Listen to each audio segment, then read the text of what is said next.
ಉಸುರಿನ ಪರಿಮಳವಿರಲು ಕುಸುಮದ ಹಂಗೇಕೆ, ಶಮೆ ದಮೆ ಶಾಂತಿ ಸೈರಣೆ ಇರಲು ಸಮಾಧಿಯ ಹಂಗೇಕೆ, ನಾನೇ ಲೋಕಾಂತವಾದ ಬಳಿಕ ಏಕಾಂತದ ಹಂಗೇಕೆ ಎನ್ನುವ ಅಕ್ಕ ಮಹಾದೇವಿಯ ಮಾತನ್ನು ಸ್ಮರಿಸಿಕೊಳ್ತಾ, ಯಾರ ಉಸಿರಿನಲ್ಲಿ ಪರಿಮಳ ಇದೆಯೋ, ಸುವಾಸನೆ ಇದೆಯೋ, ಯಾರ ಬದುಕಿನಲ್ಲಿ ತಾನೇ ತಾನಾಗಿ ಕ್ಷಮೆ ದಮೆ ಶಾಂತಿ ಸೈರಣೆ ಇದೆಯೋ, ಅವರು ಸದಾಕಾಲ ಸಂತೋಷದ ಸಮಾಧಿಯಲ್ಲಿರ್ತಾರೆ, ಆಧ್ಯಾತ್ಮಿಕವಾದ ಎತ್ತರದ ಸ್ಥಿತಿಯಲ್ಲಿರ್ತಾರೆ. ಅವರು ಏಕಾಂತವಾಗಿರುವುದಿಲ್ಲ, ಲೋಕಾಂತವಾಗಿರ್ತಾರೆ.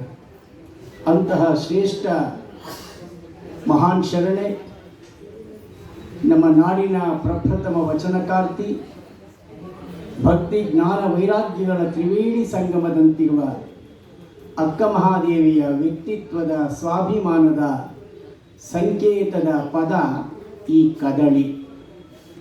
ಕದಳಿ ಎಂಬುದು ತಾನು ಮನ ಅಂತ ತಾವೆಲ್ಲ ವಚನ ಹಾಡಿದ್ದೀರಿ. ಕದಳಿ ಎಂಬುದು ವಿಷಯಗಳು ಅಂತ ಹೇಳಿದ್ದೀರಿ. ಕದಳಿ ಎಂಬುದು ಘೋರಾರಣ್ಯ ಅಂತ ಹೇಳಿದ್ದೀರಿ. ಅಕ್ಕ ಮಹಾದೇವಿ ಹೇಳಿದ ಮಾತು. ಆದರೆ ಆಕೆ ಹೇಳ್ತಾಳೆ, ಇವೆಲ್ಲವನ್ನು ಜಯಿಸಿ ನಾನು ಬಂದೆ. ಆ ಬಂದದ್ದಕ್ಕೆ ಯಾರು ಸ್ಫೂರ್ತಿ, ಯಾರ್ದು ಆಶೀರ್ವಾದ? ಅದು ಬಸವಾದಿ ಶರಣರ ಆಶೀರ್ವಾದ ಅನ್ನೋ ಮಾತನ್ನು ಆ ವಚನದಲ್ಲಿ ಹೇಳ್ಕೊಳ್ತಾಳೆ. ಅಂತಹ ಬಸವಾದಿ ಶರಣರನ್ನು ಯಾವ ಹೆಣ್ಣಿಗೆ ಸ್ವಾತಂತ್ರ್ಯವನ್ನು ತಂದುಕೊಟ್ರೋ, ಯಾವ ಹೆಣ್ಣನ್ನು ಭೋಗದ ವಸ್ತುವನ್ನಾಗಿಟ್ಟುಕೊಂಡು ಶೋಷಣೆ ಮಾಡ್ತಾ ಇದ್ದಂತಹ ಸಾಮಾಜಿಕ ಸಂಘರ್ಷದ ಕಾಲದಲ್ಲಿ ಆಕೆಯಲ್ಲಿ ಒಂದು ವಿಶಿಷ್ಟವಾದ ಶಕ್ತಿಯ ಚೈತನ್ಯ ಸ್ವರೂಪವನ್ನು ಕಂಡು,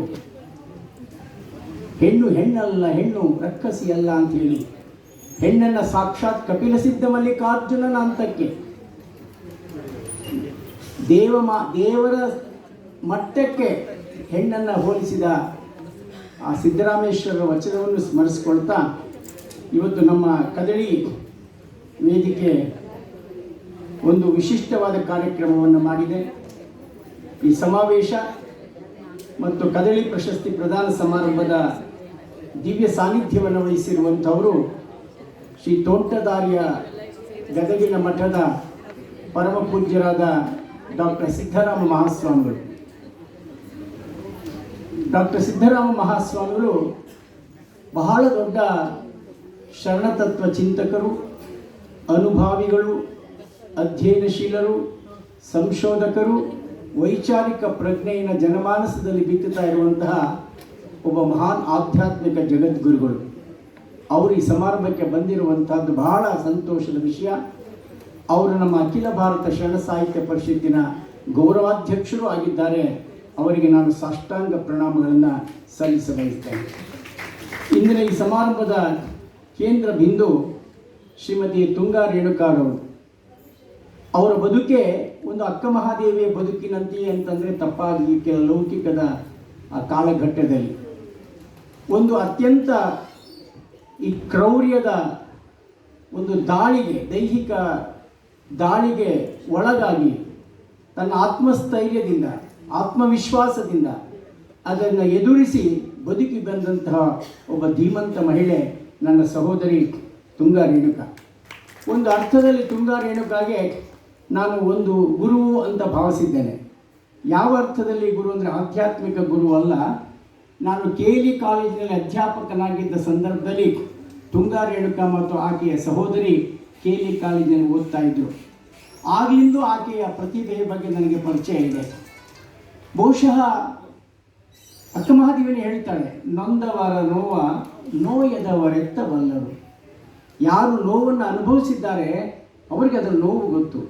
ನೋಯದವರಿಗೆ ನೋಯುವರ ನೋವು ಎತ್ತಬಲ್ಲದು ಅಂತ ಅಕ್ಕ ಮಹಾದೇವಿ ಹೇಳ್ತಾರೆ. ಹಾಗೆ ತುಂಗಾ ರೇಣುಕವರ ಕೌಟುಂಬಿಕ ಬದುಕಿನಲ್ಲಿ, ವೈಯಕ್ತಿಕ ಬದುಕಿನ ಅನೇಕ ಅಲ್ಲೋಲ ಕಲ್ಲೋಲ ಆರೋಗ್ಯದ ದೃಷ್ಟಿಯಿಂದ ಉಂಟಾದರೂ ಸಹ ತಾನು ಆಯ್ಕೆ ಮಾಡಿಕೊಂಡ ಪತ್ರಿಕೋದ್ಯಮಕ್ಕೆ ಯಾವುದೇ ರೀತಿಯ ಬಾಧಕ ಆಗದ ಹಾಗೆ ಅಲ್ಲಿನ ಹೆಣ್ಣಿನ ತುಮುಲುಗಳನ್ನು, ತಲ್ಲಣಗಳನ್ನು ಚಿತ್ರ ಮತ್ತು ಪ್ರಿಯಾಂಕ ಅನ್ನುವ ಪತ್ರಿಕೆಗಳ ಮೂಲಕ, ಪುರವಣಿಗಳ ಮೂಲಕ ಅವರ ಬದುಕನ್ನು ಪರಿಚಯಿಸಿ ಆ ಎಲ್ಲ ಹೆಣ್ಣು ಮಕ್ಕಳಿಗೆ ಆತ್ಮವಿಶ್ವಾಸವನ್ನು ತುಂಬಿದ ಧೀಮಂತ ಸಹೋದರಿ ತುಂಗಾ ರೇಣುಕಾ. ಆಕೆ ಸದ್ದುಗದ್ದಲಲ್ಲಿ ಕೆಲಸ ಮಾಡಿದ್ದಾಳೆ. ಬಹುಶಃ ಎಷ್ಟೋ ಜನಕ್ಕೆ ತುಂಗಾ ರೇಣುಕಾ ಈ ಅಪ್ರತಿಮ ಸಾಧಕ ನಾಗರಾಜ ಮೂರ್ತಿಯ ಪತ್ನಿ ಅಂತ ಗೊತ್ತೇ ಇಲ್ಲ. ಬಹುಶಃ ನಾಗರಾಜ ಮೂರ್ತಿ ಇವತ್ತು ನಾವು ನೀವು ಸಹ ಕೂಡ ಯಾರಿಗಾದರೂ ಒಬ್ಬರಿಗೆ ಹೆದರೋದಾದರೆ ಅದು ತುಂಗಾ ರೇಣುಕಾಗೆ ಮಾತ್ರ. ಹಾಗಾಗಿ ತುಂಗಾ ರೇಣುಕಾ ನೋಡಿಕೊಂಡೇ ಆತ ಮಾತಾಡ್ತಾ ಇದ್ದ. ಅವರು ಅಲ್ಲಿಂದೇ ಕಂಟ್ರೋಲ್ ಮಾಡ್ತಾಯಿದ್ರು ಕಣ್ಣಿಂದ. ಅದು ನಾನು ನೋಡಿದೆ. ಎಲ್ಲರ ಮನೆಯಲ್ಲೂ ಆ ರೀತಿ ಇರುತ್ತೆ. ನಾವೆಲ್ಲ ಅವ್ರು ಹೇಳ್ತೇವಲ್ಲ, I am the master of the house if my wife's permission is there to say so ಅಂತ.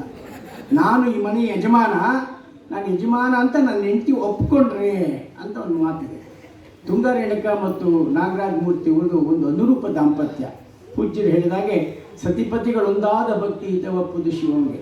ಸತಿಪತಿಗಳೊಂದಾಗದ ಭಕ್ತಿ ಅಮೃತದಲ್ಲಿ ವಿಷ ಧರಿಸಿದಂತೆ ಅಂತ ಹೇಳ್ತಾನೆ ಶರಣ. ಹಾಗೆ ಆಕೆ ತನ್ನ ಗಂಡನ ಎಲ್ಲ ಕಾರ್ಯಕ್ರಮಗಳು, ನಾಗರಾಜ ಮೂರ್ತಿ ಪ್ರತಿದಿನ ಆತ ಒಂದು ಕೆಲಸ ತೊಡಗಿಸ್ಕೊಂಡಿರ್ತಾನೆ. ಎಲ್ಲ ಕೆಲಸಗಳನ್ನು ತನ್ನ ಮೇಲೆ ಹಾಕ್ಕೊಳ್ತಾನೆ. ತಾನೇ ಸ್ಫೂರ್ತಿಯಿಂದ ಕೆಲಸ ಮಾಡ್ತಾನೆ.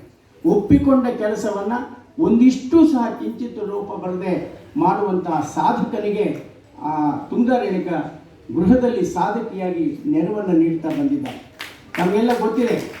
ಅವರು ಒಂದು ಮಾತು ಹೇಳಿದ್ರು, ಜಯಮಾಲ ಅವರು, ನನಗೂ ತುಂಬ ಆತ್ಮೀಯರು ಜಯಮಾಲ ಅವರು. ನಾವೆಲ್ಲ ಒಂದು ಸಂಸ್ಥೆಯಲ್ಲಿ ಕೆಲಸ ಮಾಡ್ತಾ ಇದ್ದೇವೆ. ಅವರೊಂದು ಮಾತನ್ನು ಹೇಳಿದರು, ಇವತ್ತಿನ ಪತ್ರಿಕೋದ್ಯಮದಲ್ಲಿ ಬಹಳಷ್ಟು ಜನಪ್ರಿಯರಾಗುವುದು ನಕಾರಾತ್ಮಕ ಮಾತುಗಳಿಂದ. ಒಬ್ಬ ತಾರೆಯ ಮನೆಯಲ್ಲಿ ಈ ಥರ ತೊಂದರೆಯಾಗಿದೆ, ಆಕೆಗೆ ಇಂಥವರೊಂದಿಗೆ ಅಕ್ರಮ ಸಂಬಂಧ ಇದೆ, ಅವಳ ಬದುಕು ಸರಿ ಹೋಗ್ತಾ ಇಲ್ಲ, ಇಲ್ಲೆಲ್ಲೋ ಡೈವೋರ್ಸ್ ಆಗ್ತಾ ಇದೆ. ಇಂತಹ ಸುದ್ದಿಗಳನ್ನು ನಾವು ಯಾವಾಗಲೂ ರೀಲ್ಸ್ಗಳಲ್ಲಿ, ವ್ಯಾಟ್ಸಪ್ಗಳಲ್ಲಿ, ಫೇಸ್ಬುಕ್ಕಲ್ಲಿ ನೋಡ್ತಾ ಇರ್ತೇವೆ. ನಾನು ಬಹಳ ಹತ್ತಿರದಿಂದ ತುಂಗಾ ರೇಣುಕಾರ ಬರವಣಿಗೆಯನ್ನು ನಾನು ನೋಡ್ತಾ ಇದ್ದೇನೆ. ಎಲ್ಲೂ ಸಹ ಅಂತಹ ನಕಾರಾತ್ಮಕ ಮಾತುಗಳೇ ಇಲ್ಲ. ಆಕೆ ಒಂದು ಮಾತನ್ನು ಹೇಳಿದ್ದಾಳೆ ಒಂದು ಇಂಟರ್ವ್ಯೂನಲ್ಲಿ. ಆಕೆ ತನ್ನ ಸ್ತನ ಕ್ಯಾನ್ಸರಿಂದ ನರಳುವಾಗ ಆ ಡಾಕ್ಟರು ಸರಿಯಾಗಿ ಆಕೆಗೆ ಡಯಾಗ್ನೈಸ್ ಮಾಡದೆ ಬಹಳ ನೋವನ್ನು ಕೊಟ್ಟಾಗ ಎಂತಹ ಜನ ಆಕೆಗೆ ಸ್ಪಂದಿಸಿದ್ರು. ಆಕೆಯ ತಳಮಳ ಏನು, ಅಕ್ಕಮಹಾದೇವಿ ಆ ಕಾಲದಲ್ಲಿ ತಳಮಳ ಅಂತಲ್ಲ, ಆ ರೀತಿಯ ತಳಮಳವನ್ನು ಅನುಭವಿಸಿದ್ದಾಳೆ.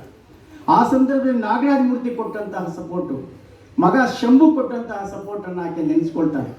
ಅಷ್ಟೇ ಅಲ್ಲ, ಇವರಿಗೆ ಆ ಡಾಕ್ಟರು ಸರಿಯಾಗಿ ಡಯಾಗ್ನೈಸ್ ಮಾಡದೇ ಇದ್ದದಕ್ಕೆ ವಿಷ್ಣುವರ್ಧನ್ ಆ ಡಾಕ್ಟರ್ ಯಾರು, ಅವನು ನಾನು ಮುಗಿಸಿಬಿಡ್ತೇನೆ ಅನ್ನುವಷ್ಟರ ಮಟ್ಟಿಗೆ ಆ ಅನುಬಂಧವನ್ನು ಈ ಸಹೋದರಿಯ ಮೇಲೆ ತೋರಿದಂಥವರು ಅನೇಕರು, ವಿಷ್ಣುವರ್ಧನ್ ಸೇರಿದ ಹಾಗೆ. ಆಕೆ ಹೇಳುವ ಹಾಗೆ ಅನಂತನಾಗ್, ಜಗ್ಗೇಶ್ ಮತ್ತು ವಿಷ್ಣುವರ್ಧನ್ರವರು ಈಕೆಯ ಬದುಕನ್ನು ರೂಪಿಸುವಲ್ಲಿ ಬಹಳಷ್ಟು ಅವರಿಗೆ ಪ್ರೋತ್ಸಾಹವನ್ನು ಕೊಟ್ಟಿದ್ದಾರೆ. 22 ವರ್ಷಗಳಿಂದ ಒಂದು ಸಂಸ್ಥೆಯಲ್ಲಿ, ಪ್ರಿಯಾಂಕಾ ಅನ್ನುವಂತಹ ಚಿತ್ರ ಅನ್ನುವಂತಹ ಸಂಸ್ಥೆಯ ಪುರವಣಿಯ ಕಾರ್ಯನಿರ್ವಾಹಕ ಸಂಪಾದಕಿಯಾಗುವುದು ಅಷ್ಟು ಸುಲಭವಲ್ಲ. ಇವತ್ತಿನ ದಿನಗಳಲ್ಲಿ ನೋಡ್ತಾ ಇದ್ದೀವಿ, ಯಾವುದಾದ್ರೂ ಒಂದು ಚಾನೆಲ್ನಲ್ಲಿರೋರು ಒಂದು ವಾರಕ್ಕೆ ಮತ್ತೊಂದು ಚಾನಲ್ಗೆ ಜಿಗಿತಾರೆ, ಅಲ್ಲಿಂದ ಇನ್ನೊಂದಿಗೆ ಜಿಗಿತಾರೆ, ಜಿಗಿತಾ ಎಲ್ಲೋ ಕಳೆದು ಹೋಗ್ತಾರೆ. ಅದನ್ನೇ ಹೇಳ್ತೇವೆ, rolling stone mothers no moss ಅಂತ. A rolling stone gathers no moss ಅಂತ ಒಂದು ಮಾತಿದೆ. ಆದರೆ ಶ್ರೀಮತಿ ತುಂಗಾ ರೇಣುಕಾ ಅವರು ಕಟಿಬದ್ಧರಾಗಿ ತಮಗೇನು ಆ ರಾಜಹಂಸನ ಬಾಲಚಂದ್ರ ಒಂದು ವೃತ್ತಿಯನ್ನು ಕೊಟ್ಟಿದ್ದಾರೆ, ಕೆಲಸವನ್ನು ಕೊಟ್ಟಿದ್ದಾರೆ, ಅದನ್ನು ಶ್ರದ್ಧೆಯಿಂದ ಅವರು ಮಾಡ್ತಾ ಬಂದಿದ್ದಾರೆ. ಬಂಧುಗಳೇ, 12ನೇ ಶತಮಾನದಲ್ಲಿ ಬಸವಾದಿ ಶರಣರು 33-34 ಹಿರಿಯ ವಚನಕಾರ್ತಿಯರನ್ನು ಸೃಷ್ಟಿ ಮಾಡಿ ಅವರಲ್ಲಿ ಆತ್ಮವಿಶ್ವಾಸವನ್ನು ತುಂಬುವುದು. ಒಂದು ವೇಳೆ ಬಸವಾದಿ ಶರಣರು ಇಲ್ಲದೆ ಹೋಗಿದ್ದರೆ ಈ ಕನ್ನಡ ನಾಡಿನಲ್ಲಿ ಮಹಿಳೆಯರ ಸ್ವಾತಂತ್ರ್ಯ, ಸ್ವಾಭಿಮಾನ ಕೇವಲ ಕನಸಿನ ಮಾತಾಗ್ತಾ ಇತ್ತು. ಒಂದು ಕಡೆ ನನ್ನ ಡಾಕ್ಟರೇಟ್ ಡಿಲಿಟ್ ಪ್ರಬಂಧಕ್ಕೆ ಮುನ್ನುಡಿ ಬರಿತಾ ಜವರೇಗೌಡರು ಒಂದು ಮಾತನ್ನು ಹೇಳ್ತಾರೆ. ಸ್ತ್ರೀ ಸ್ವಾತಂತ್ರ್ಯದ ಬಗ್ಗೆ ಯೇಸು ಕ್ರಿಸ್ತ ಚಕಾರ ಎತ್ತದೇ ಇದ್ದಾಗ, ಸ್ತ್ರೀ ಸ್ವಾತಂತ್ರ್ಯದ ಬಗ್ಗೆ ಮಹಾವೀರರು ಪ್ರಸ್ತಾಪ ಮಾಡದೇ ಇದ್ದಾಗ, ಸ್ತ್ರೀ ಸ್ವಾತಂತ್ರ್ಯದ ಬಗ್ಗೆ ಬುದ್ಧ ತನ್ನಲ್ಲೇ ತನ್ನ ಕೆಲವು ಸಂದೇಹಗಳನ್ನು ಇಟ್ಟುಕೊಂಡಿದ್ದಾಗ, ಸ್ತ್ರೀ ಸ್ವಾತಂತ್ರ್ಯ ಬಗ್ಗೆ ಮಹಮ್ಮದ್ ಪೈಗಂಬರು ಸಹ ಚಕಾರ ಎತ್ತದೇ ಇದ್ದಾಗ, ಸ್ತ್ರೀ ಸ್ವಾತಂತ್ರ್ಯದ ಬಗ್ಗೆ ಇಡೀ ವಿಶ್ವದಲ್ಲಿ ಪ್ರಪ್ರಥಮವಾಗಿ ಕಹಳೆಯನ್ನು ಊದಿದವರು ಬಸವಾದಿ ಶರಣರು. ಇದು ಸತ್ಯ. ಒಂದು ಕಡೆ ಬುದ್ಧ ಹೇಳ್ತಾನೆ, ನನಗೆ ಮಹಿಳೆಯರಿಗೆ ದೀಕ್ಷೆ ಕೊಡಲಿಕ್ಕೆ ಇಷ್ಟ ಇಲ್ಲ. ಮಹಿಳೆಯರಿಗೆ ದೀಕ್ಷೆ ಕೊಟ್ಟ ಮೇಲೆ ನನ್ನ ಈ ಪ್ರಚಾರದ ಈ ಅಸ್ತಿತ್ವ ಕಡಿಮೆ ಆಯ್ತೇನೋ ಅನ್ನುವಂಥ ಸಂದೇಹವನ್ನು ವ್ಯಕ್ತಪಡಿಸಿರುವುದನ್ನು ನಾವು ಓದ್ತೇವೆ. ಮಾರ್ಗದರ್ಶನದಲ್ಲಿ ಎಂತೆಂಥವರು ಬಂದರು. ಪೂಜ್ಯರು ಹೇಳಿದ್ರು, ಕಸ ಗುಡಿಸುವವರು ತನ್ನ ದೇಹವನ್ನೇ ಮಾರಿಕೊಂಡರೂ ಅಲ್ಲಿ ಒಂದು ಪಾತಿವ್ರತೆಯ ಸಂಕೇತ, ಅಲ್ಲಿಯೂ ಒಂದು ಪ್ರಾಮಾಣಿಕತೆಯ ಸಂಕೇತ. ಹಣವಸ್ತ್ರ ಬಂಗಾರ ಕಪ್ಪಡ ಬಟ್ಟೆಯಲ್ಲಿ ನೆಟ್ಟನೆ ಬಿದ್ದಿರಲು ಕಂಡು ಕಾತರಿಸಿ ಕೈ ಮುಟ್ಟಿ ಎತ್ತದ ಭಾಷೆ, ಕೊಟ್ಟರೆ ಮುಟ್ಟದ ಭಾಷೆ. ಇಂತಹ ಭಾಷೆಯನ್ನು ಏನು ಶರಣರು ಪ್ರತಿಪಾದನೆ ಮಾಡಿದ್ರು ಅದಕ್ಕೆ ಸರಿಸಮಾನವಾಗಿ ಸತ್ಯಕ್ಕ ಲಂಚ ವಂಚನಕ್ಕೆ ಕೈಯಾಲದ ಭಾಷೆ ಅಂತ ಹೇಳ್ತಾರೆ. ಒಂದು ಸಾಮಾಜಿಕ ನೈತಿಕ ಸೂತ್ರವನ್ನು ಶರಣರಲ್ಲಿ ಕಾಣ್ತೇವೆ. ಆಯ್ದಕ್ಕಿ ಲಕ್ಕವನಿಂದಲೇ ಕಾಯಕವೇ ಕೈಲಾಸ ಅಂತ ಸ್ಫೂರ್ತಿ ಬಂದದ್ದು ಆಯ್ದಕ್ಕಿ ಮಾರಯ್ಯನ ವಚನದಲ್ಲಿ. ಆಯ್ದಕ್ಕಿ ಮಾರಯ್ಯ ತನ್ನ ವಚನದಲ್ಲಿ ಕಾಯಕವೇ ಕೈಲಾಸ ಅಂತ ಹೇಳಿದ. ಕಾಯಕವೇ ಕೈಲಾಸ ಅಂತ ಹೇಳಿದಂಥದ್ದು ಯಾವ ಶರಣರು ಅಲ್ಲ, ಅದು ಆಯ್ದಕ್ಕಿ ಮಾರಯ್ಯ. ಬಸವಣ್ಣವರು ಹೇಳ್ತಾರೆ ಕಾಯವೇ ಕೈಲಾಸ ಅಂದರೆ ದೇಹವೇ ದೇವಾಲಯ ಅನ್ನುವ ಅರ್ಥದಲ್ಲಿ. ಕಾಯಕವೇ ಕೈಲಾಸ, ಆಸೆ ಎಂಬುದು ಅರಸಿಂಗಲ್ಲದೆ ಸದ್ಭಕ್ತರಿ ಉಂಟೆ ಅಯ್ಯ, ಈ ಸಕ್ಕಿ ಆಸೆ ನಿಮಗೇಕೆ ಅನ್ನುವ ಮೂಲಕ ಆತನಲ್ಲಿದ್ದಂಥ ಅತಿ ಆಶಯ, ಆ ಕ್ರೋಧವನ್ನು, ಮೋಹವನ್ನು, ಲೋಭವನ್ನು, ಮದಮಾತ್ಸರ್ಯವನ್ನು ದೂರ ಮಾಡತಕ್ಕಂಥ ದಾರಿ ತೋರಿದಂಥವರು ವಚನಕಾರ್ತಿಯರು. ಆ ಹೆಸರಿನಲ್ಲಿ 1999ರಲ್ಲಿ ಅಖಿಲ ಭಾರತ ಶರಣ ಸಾಹಿತ್ಯ ಪರಿಷತ್ತಿನಲ್ಲಿ ಕದಳಿ ಎನ್ನುವಂತಹ ಒಂದು ಮಹಿಳಾ ವೇದಿಕೆಯನ್ನು ಪ್ರಾರಂಭ ಮಾಡಿದ್ವಿ. ನಾನು ಹೆಚ್ಚಿಗೆ ಮಾತನಾಡಲಾರೆ, ನನ್ನ ಆರೋಗ್ಯ ಸರಿಯಿಲ್ಲ, ಒಂದು ವಚನ ಹೇಳಿದ ಮಾತನ್ನು ಮುಗಿಸ್ತೇನೆ. ಹೇಗೆ ಅಕ್ಕ ಮಹಾದೇವಿ ಅಂತ ಶರಣೆ ಎಂತಹ ವಿಡಂಬನಾತ್ಮಕ ರೂಪದಲ್ಲಿ ನಮ್ಮ ಡಾಂಬಿಕತೆಯನ್ನು ನಿರೂಪಿಸಿದ್ದಾಳೆ ಅಂತೇಳಿ. ಜಾಲಗಾರನೊಬ್ಬ ಜಲವ ಹೊಕ್ಕು ಜಲವ ಶೋಧಿಸಿ ಹಲವು ಜೀವಿಯ ಕೊಂದು ನಲಿನಲಿದಾಡುವ, ತನ್ನ ಮನೆಯೊಳೊಂದು ಶಿಶು ಸತ್ತೊಡೆ ಮರುಗುವಂತೆ ಆ ಜೀವಿಗೇಕೆ ಮರುಗ? ಜಾಲಗಾರನ ದುಃಖ ಜಗಕ್ಕೆಲ್ಲ ನೆಗೆಗಡೆ ಚನ್ನಮಲ್ಲಿಕಾರ್ಜುನಯ್ಯ, ಈ ಜೀವ ಹಿಂಸೆಯ ಮಾಡುವವರು ನೀನೆಂಬೆನಯ್ಯ. ಇವತ್ತು ಅನೇಕ ಮಹಾನುಭಾವರಿದ್ದಾರೆ, ಸುಶೀಲಮ್ಮನವರಿದ್ದಾರೆ. ಅನೇಕ ಅನಾಥ ಮಕ್ಕಳ, ಅನಾಥ ಹೆಣ್ಣು ಮಕ್ಕಳ ಬದುಕಿಗೆ ಆಶಾದೀಪವಾಗಿದ್ದಾರೆ, ಆಶಾ ಕಿರಣವಾಗಿದ್ದಾರೆ. ಕಾರಣ ಎಂದು ಅಕ್ಕ ಮಹಾದೇವಿಯ ಒಂದು ಜೀವಂತಿಕೆಯ ಶಕ್ತಿ ಅವರಲ್ಲಿದೆ. ವೇದಿಕೆ ಮೇಲೆ ಪ್ರಮೀಳಾ ಗರಡಿ ಇರ್ಬೋದು, ಮಹೇಶ ಇರ್ಬೋದು, ಸುಶೀಲಾ ಇರ್ಬೋದು, ನಾಗರಾಜ್ ಇರ್ಬೋದು, ನಾವೆಲ್ಲ ನಮ್ಮಲ್ಲಿ ಕರುಣೆ ಬೇಕು. ದಯೇ ಧರ್ಮದ ಮೂಲವಾಗಿ ಎಂಥ ರೂಪಕ ಇದು. ಒಬ್ಬ ಮೀನುಗಾರ ಬಲೆ ಬೀಸ್ತಾನೆ, ಮೀನು ಸಿಕ್ಕುತ್ತೆ, ತಿಂತಾನೆ, ಸಂತೋಷ ಪಡ್ತಾನೆ. ಆ ಮೀನುವಿನ ಮೃತ್ಯುವಿನಲ್ಲಿ ಇವನು ಆನಂದ ಪಡ್ತಾನೆ ತಿಂದು.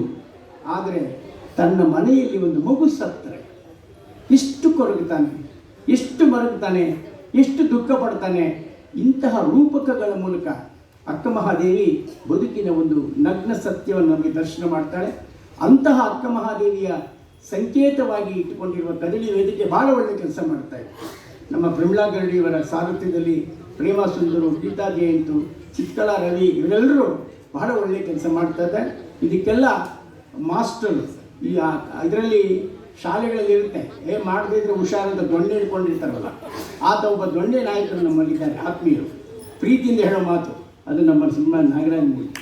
ಯಾರಿಂದ ಏನು ಕೆಲಸ ತೆಗಿಬೇಕು, ಎಷ್ಟು ಕೆಲಸ ತೆಗಿಬೇಕು, ಕೆಲಸ ಮಾಡದೇ ಇದ್ರೆ ಅವ್ರನ್ನ ಹೇಗೆ ತೆಗಿಬೇಕು, ಇವೆಲ್ಲದರ ಕಲೆಯನ್ನು ಗೊತ್ತಿರುವ ನಾಗರಾಜ ಮೂರ್ತಿಯವರಿಗೂ ನಾನು ಅಭಿನಂದಿಸ್ತಾ, ತುಂಗಾ ರೇಣುಕಾ ಅವರ ಬದುಕು ಮತ್ತಷ್ಟು ಬಲಗೊಳ್ಳಲಿ. ನಮ್ಮ ಹೆಣ್ಣು ಮಕ್ಕಳಲ್ಲಿ ಈಗಾಗಲೇ ಪೂಜ್ಯರು ಹೇಳಿದಾಗೆ ಮೂಢನಂಬಿಕೆಗಳ ವಿರುದ್ಧ, ಯಾವ ಮೂಢನಂಬಿಕೆಗಳಿಂದ ಶೋಷಣೆ ನಡೀತಾ ಇದೆ ಅದರ ವಿರುದ್ಧ ನಾವು ಹೋರಾಟ ಮಾಡಬೇಕು, ವೈಚಾರಿಕ ಪ್ರಜ್ಞೆಯನ್ನು ಬೆಳೆಸ್ಕೊಳ್ಳೋಣ ಅಂತ ಹೇಳ್ತಾ, ಪೂಜ್ಯರು ಇಂತಹ ಅನೇಕ ಸಮಾರಂಭಗಳಿಗೆ ಬರ್ತಾರೆ. ಅವರ ಹತ್ತಿರದಲ್ಲಿಲ್ಲ, ಗದಗನಿಂದ ಯಾವ ಸಮಾರಂಭದ ಮಹತ್ವ ಏನು, ಅದರಲ್ಲಿ ಕದಳಿ ಅನ್ನುವಂಥದ್ದು ಅಖಿಲ ಭಾರತ ಶರಣ ಪರಿಷತ್ನ ಒಂದು ಭಾಗ. ಆದ್ದರಿಂದ ನಾನು ಬರಬೇಕು ಅನ್ನೋ ಪ್ರೀತಿಯಿಂದ ಬಂದಿದ್ದಾರೆ. ನಮಗೆ ಆರ್ಜಹಳ್ಳಿ ನಾಗರಾಜ್ ಅಂತ ಹಿರಿಯ ಪತ್ರಕರ್ತರು ಬಂದಿದ್ದಾರೆ, ತಾವೆಲ್ಲ ಬಂದಿದ್ದೀರಿ.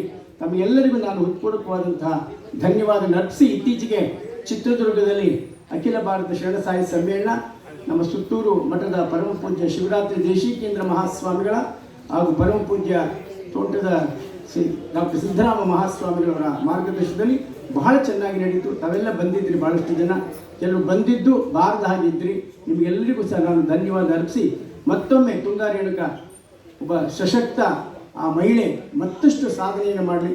ಆಕೆಯ ಮುಖದಲ್ಲಿ ಎಂದೂ ಸಹ ತನ್ನ ನೋವನ್ನು ತಾವು ಎಂದೂ ಸಹ ತೋರಿಸ್ಕೊಳ್ಳೋದಿಲ್ಲ. ನಾಗರಾಜ ಮೂರ್ತಿ ನಾವು ಬೈತಾ ಇದ್ವಿ, ನಾಗಮೂರ್ತಿ ಸರಿಯಾದ ಟೈಮ್ ಬರಲ್ಲ ಅಂತ. ಆಮೇಲೆ ಗೊತ್ತಾಗ್ತಾ ಇತ್ತು ನಾಗರಾಜ ಮೂರ್ತಿ ತನ್ನ ಗೃಹದಲ್ಲಿ ಪತ್ನಿಯ ಸೇವೆಯನ್ನು ಮಾಡ್ತಾ ಇದ್ದಂತ. ಒಂದು ಮಾತನ್ನು ಹೇಳಕ್ಕೆ ಇಚ್ಛೆ ಪಡ್ತೇನೆ, ಇಲ್ಲ ಮಾಡಬೇಕು, ನಾನು ಸಹ ಮಾಡ್ತೇನೆ. ಕಾರಣ ಹೇಳ್ತೀನಿ ಕೇಳಿ. ಕುವೆಂಪು ಒಂದು ಮಾತು ಹೇಳ್ತಾರೆ, ಹೊಗಳಲೇನು ತೆಗಳಲೇನು, ಲೋಕವೇ ಬಿಟ್ಟು ತೊರೆದರೇನು, ಕಟ್ಟ ಕಡೆಗೆ ಬರಲು ಮನೆಗೆ ನನಗೆ ನೀನೋ ನಿನಗೆ ನಾನು. ಗಂಡ ಹೆಂಡತಿಯ ಸಂಬಂಧ ಯಾವ ಸಂಬಂಧವೂ ಇಲ್ಲ. ಮಕ್ಕಳ ಸಂಬಂಧ ಕೃತಕ. ಏನೋ ಶಂಭು ಅಂತ ಒಳ್ಳೆ ಹುಡುಗ ಹುಟ್ಟಿದ್ದಾನೆ, ಇಲ್ಲದೇ ಇದ್ರೆ ಮಕ್ಕಳ ಸಂಬಂಧವೂ ಕೃತಕವೇ. ಕೊನೆಗೆ ಗಂಡನಿಗೆ ಹೆಂಡತಿ, ಹೆಂಡತಿಗೆ ಗಂಡ. ಹೊಗಳಲೇನು ತೆಗಳಲೇನು, ಲೋಕ ಬಿಟ್ಟು ತೊರೆದರೇನು, ಕಟ್ಟ ಕಡೆಗೆ ಬರಲು ಮನೆಗೆ ತುಂಗಗೆ ನಾಗರಾಜ, ನಾಗರಾಜನಿಗೆ ತುಂಗಿ. ನಮಸ್ಕಾರ.